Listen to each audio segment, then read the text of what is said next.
that goes against your principles in life, Aaron. Mm-hmm. If this didn't exist by the end of the campaign, I would have coded it myself. The entire framework? There we go. That gets it edited properly. Yeah. Okay. My only regret is that I can't select someone else's character, and then their character sheet appears. It doesn't reload the character. You don't have ownership of those tokens. But I can still select you and move you just fine. Which is weird. No. Huh. Weird. So I clearly do have ownership. I can control you. Strange. Normally when you add a token, it assigns it to yourself. Yeah, only I have permission on it. Yeah, let me try something here. It's possible that in Jordan's campaign preferences. Did Jordan give all of us GM? No. It's just we all would have it just isn't selected so that only one person can move or control a token, I suppose. It's been a while since I've played with the options. Yeah, I have it set to all players now own each token because some nights you might want to roll someone else's stuff. Maybe. Doesn't make sense. Can you now do anything with someone else's tokens? I don't care. Well, I can double-click on everyone's tokens, and I can check it so that all players own it, and then I can click on the tokens and go see everyone's character sheets. So despite not owning your tokens, I can edit your tokens so that I own your token, so that I can see your character sheet. We've done it. That sounds like Java. Clicking on each of these other tokens, they have the red dashboard, not green, so we have access to them. Alright, can you use their character sheets? Yeah, I was popping up for each of them as I went through them. Alright. That's good. It's good. It's good. Alright. We're 11 minutes in. We haven't even started on my little to-do list. This is great. How do I add weapons? You have to click on the weapons thing. The little black box that says weapons and it's underlined, click on it. I know that's hard to do, Aaron. Hey, he didn't know. Don't criticize him. I won't. Anymore.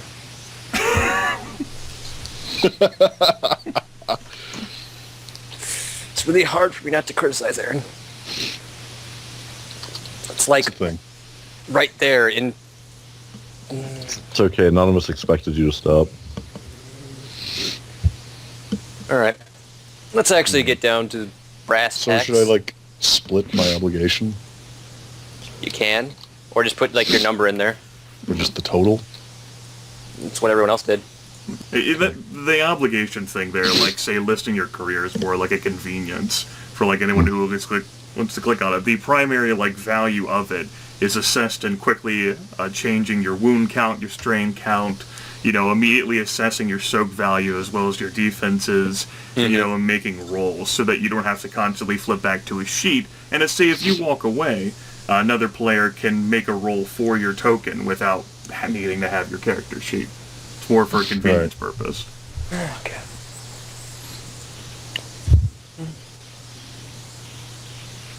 6 damage for a hold-up pistol? That's pretty nice. Yeah. Gotta use those extra source books you have. Yeah. Still, Grimith still will rip and tear because... Oh, yeah, Wookiee. of course. It Wookiee. is refusing to leave editing mode. Scroll all the way down and click update. I did. Well then. Well then, you're breaking Java already, Aaron. What's your stack size? Whatever Jordan... There it goes. You just gotta get... Jordan said to make it. I'm probably gonna update my stack size even more because you can't have it anymore. I actually have it set to 4M right now. Just set to 5N. Alright, let's see here.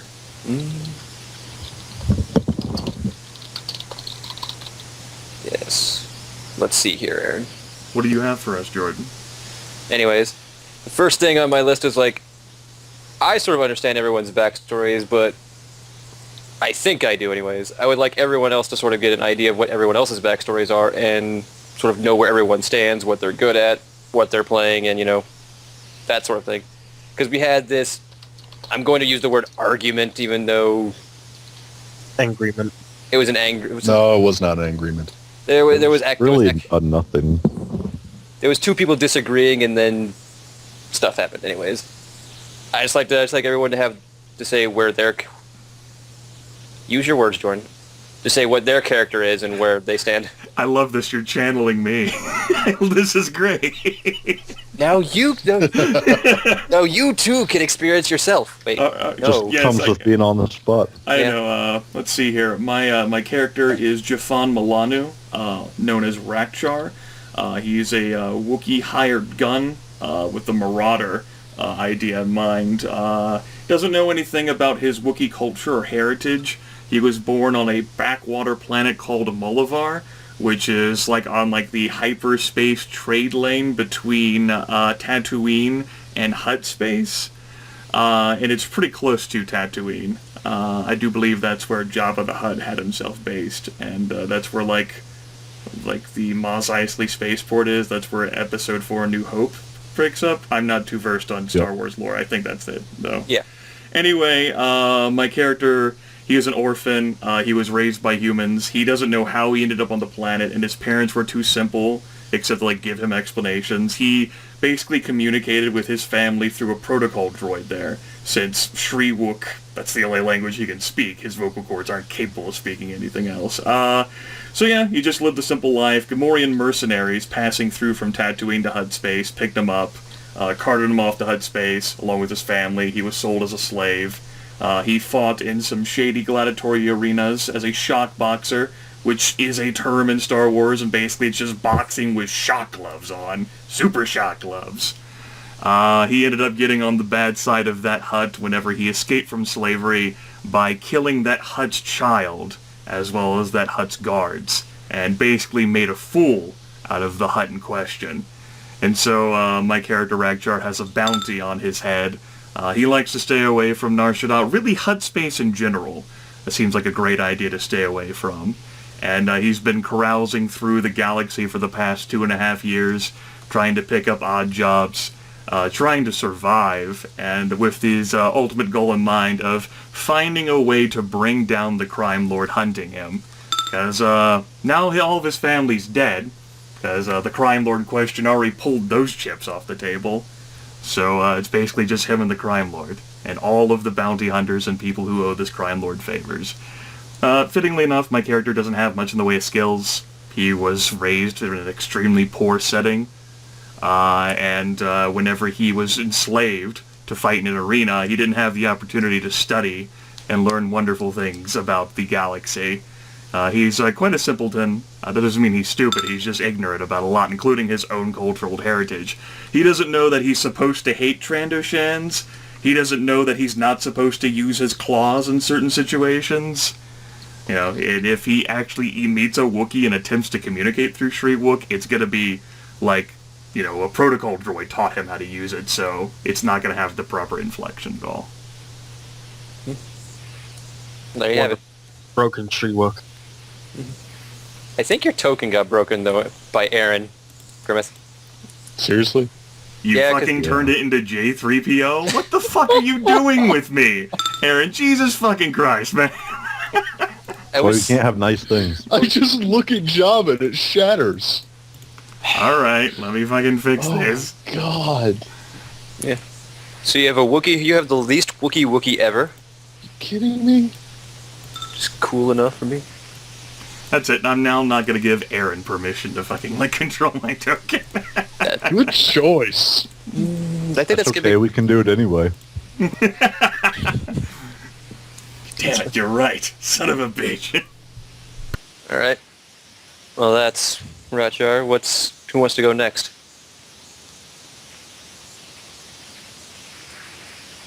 Don't everyone? Oh, okay. Yeah, my mouth is mostly full of pasta.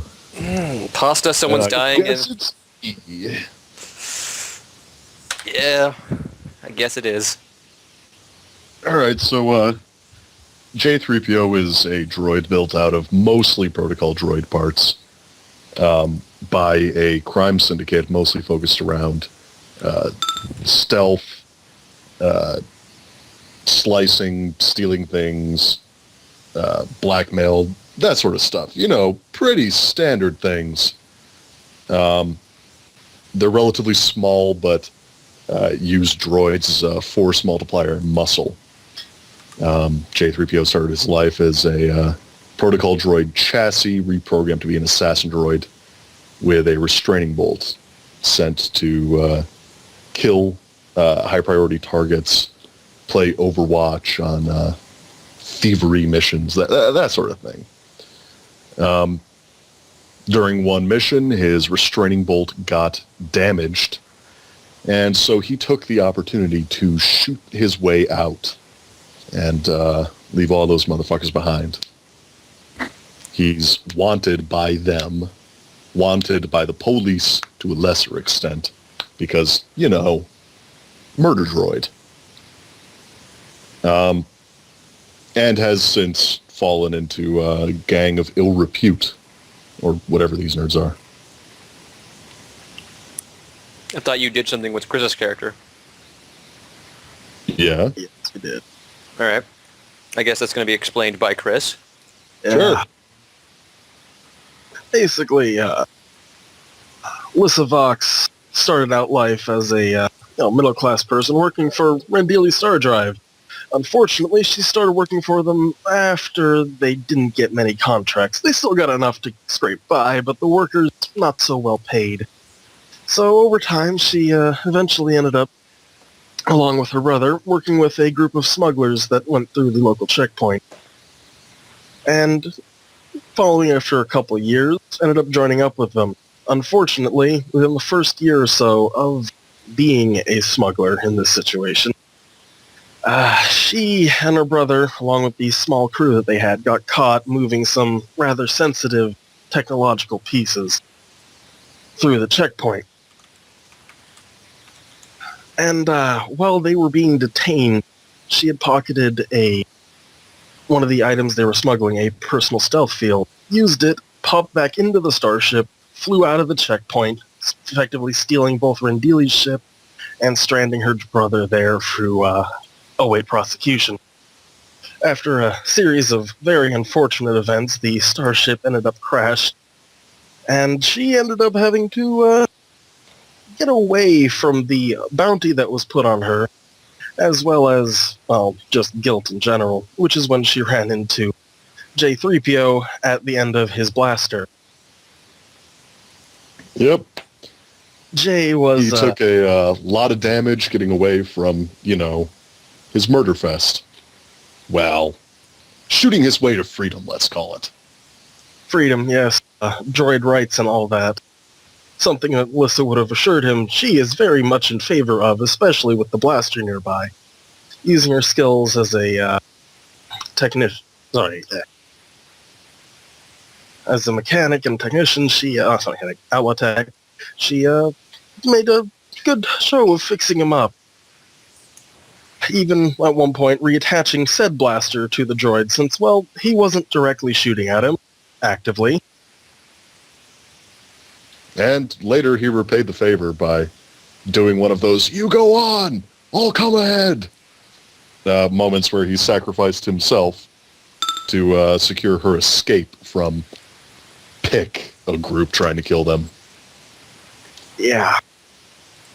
So, she's pretty much tied to the murder bot at this point.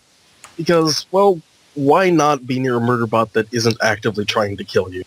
And is somewhat indebted.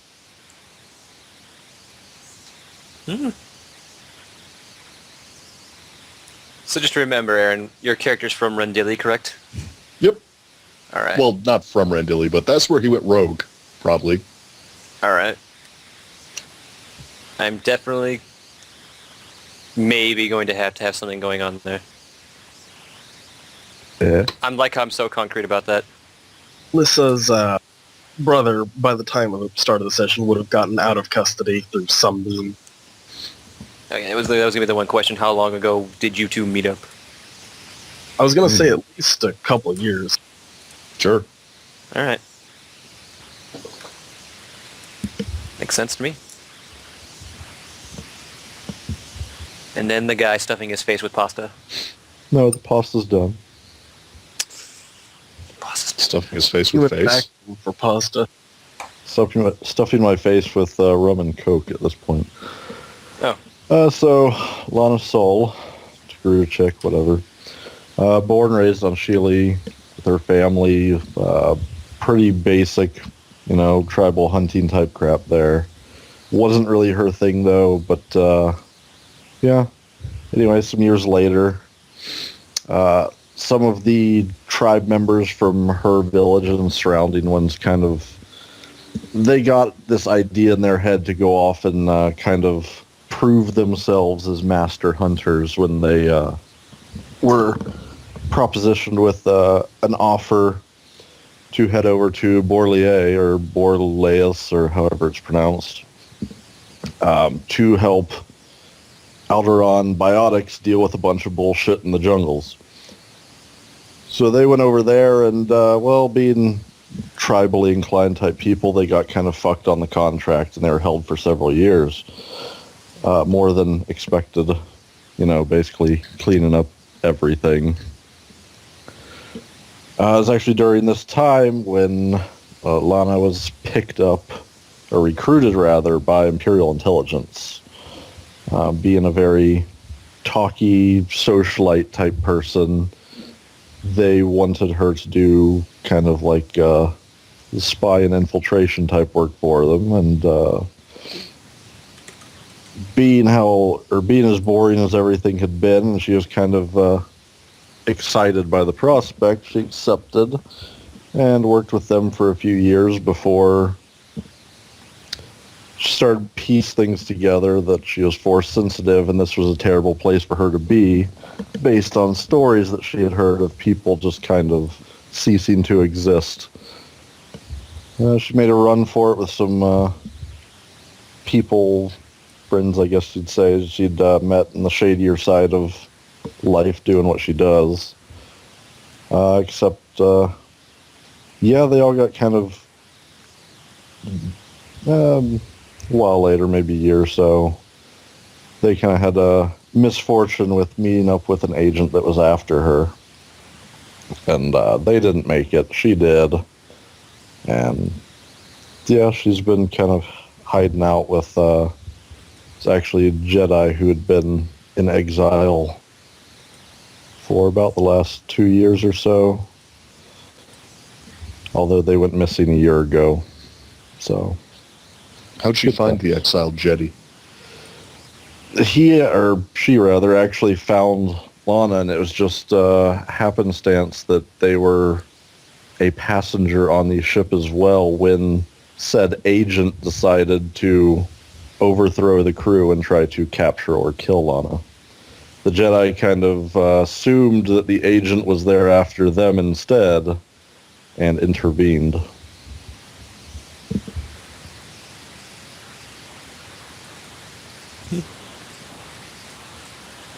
Well, there you have it, folks.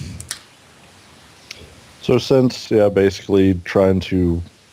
part of the obligations, I've actually gone with 1010 criminal because the Imperial Intelligence... 2 minutes? Man, that's a lot of dying.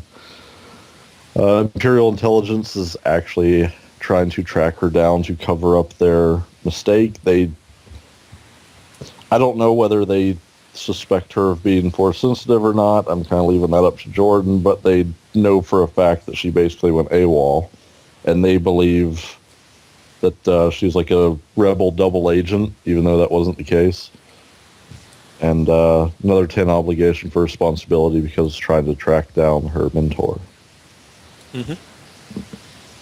Because as security agencies are wont to do, they will believe the worst of scenarios, and they will believe the worst when it's actually the least, and they'll believe the least when it's actually the worst. Because it's hilarious that way. So funny. She must have been a rebel double spy. Yes, hilarious. That is the exact adjective I would use. We've got Hutt's a corporation and the Empire, basically, on our tail. Sounds like a wonderful, charming adventure where people will generally not like you. I mean, what's Ren Daily Star Drive going to do? Who knows? I know what the Hutts are going to do, so Grimps, don't worry about that. I don't need people to like me. Yeah, you're right. You're a Wookiee. I'm not in this for, like, the adulation. I don't need hero worship. Otherwise, I'd go fight for the rebellion. We'd be playing fucking Age of the Rebellion. Age of the Rebellion if we were looking for that. Hey, Chewie didn't even get a medal. Right. Chewie. Motherfuckers. Disgraced. Didn't even get a fucking medal. Well, now that we all sort of have an idea... He doesn't wear pants. Or a shirt. Whatever. He had a That's bandolier. Oh, you're not dying anymore. Congratulations. Chris's Skype picture is now accurate to his current situation. Mood right now. I wish it was rainbows. All of the happiness is pouring out of your mouth. Alright, so here comes probably the biggest question that we still need to answer is how did everyone come to meet up? I already know that Chris and Aaron's characters have been together for 2 years, maybe not together for, consistently for 2 years, but they always seemed, come back together. Mm. Now I just... after her mentor disappeared, I imagine it'd probably take at least a few months before I would have met up with this crew, but something like half a year to 9 months seems like a reasonable time for the backstory. Grab some dinner real quick. Alright.